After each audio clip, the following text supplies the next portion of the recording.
Hey, number 3, here I am again. Haven't moved. Still the same pretty background. But anyway, the rest of chapter 28 actually, and I should have mentioned this in the last one, but it just talks about how they were caught up, how the 3 that were caught up, and that they weren't going to taste of death, and that Mormon was going to write their names down and was told not to. So we don't actually know which 3 it was. Interesting. And then talks about that, there's just so much to come forth, and that, it's just amazing. Just go read it. Make sure you read it. Chapter 28 is really full of good stuff about our day, and it does mention the house of Israel, but it talks about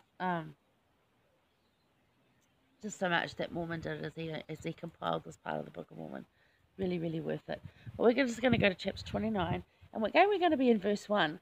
And this is about the Book of Mormon. So it says, "And now behold, I say unto you, that when the Lord shall see fit in his wisdom, that these sayings shall come unto the Gentiles according to his word, then you may know that the covenant which the Father hath made with the children of Israel concerning the restoration to the lands of their inheritance is already beginning to be fulfilled."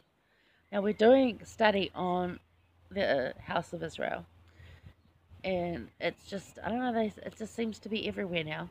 It's like that fast. It just seems to be in people's posts, it's in the scriptures. I'm noticing it more and more, which is good because that's what I'm focusing on. That's my study of focus for 6 months. I've decided that, as well as I'm still doing Valiant, which is, still wanting your thoughts on that too. Not that anyone really does. So I'm hoping people actually watch these and have thoughts. I'd love to hear your thoughts on Valiant. But this one is about the coming forth of the Book of Mormon. Now we know that that's happened. So that's part of the whole word coming unto the Gentiles, who was us, because I'm not Jewish. And maybe some of you were Jewish, but most of us are Gentile. And we were converted into the house of Israel through baptism, after reading Book of Mormon, or knowing of the Book of Mormon, being taught by missionaries, or being taught by our families, or however that happened for you. But why do you think the Book of Mormon is important for our day?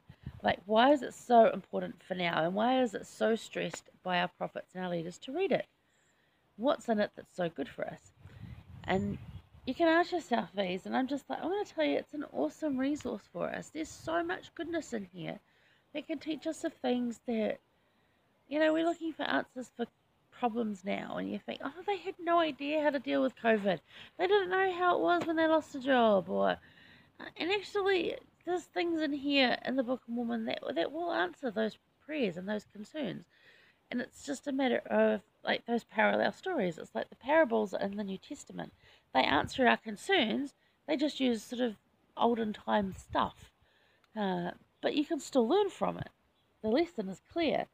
And we get the live show right now of what Nephi saw in vision. And I think that's pretty cool. He saw it in a vision, and we get the live show. I'm like, that's scary? Kind of cool, though. President Russell M. Nelson, he said, "We live in the day that our forefathers have awaited with anxious expectation." I know my granddad did. And he told me all this stuff was going to happen. Did I believe him? No, not really. I had some discussions with him.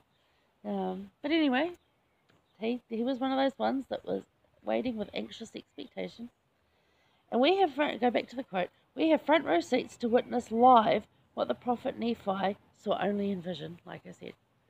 So cool that we get to do that. The Book of Mormon is so important for our day. Probably more and more important as the time goes on. So really do study it. Do come find me. If you haven't done it all this year, that's okay. Pick it up now, finish it off with us. And then get ready for next year. Because Doctrine and Covenants is going to be awesome.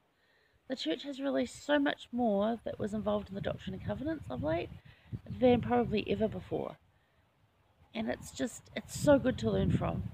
And will give you so much more to your soul and your spirit. So give it a try. If you've missed all this year, it doesn't matter. Start today. Make this one today. Okay, well that was number 3. I'm going to do number 4. Now I'm going to stay here because it's nice and sunny. Getting nice and warm. Okay, I'll see you in a bit for number 4.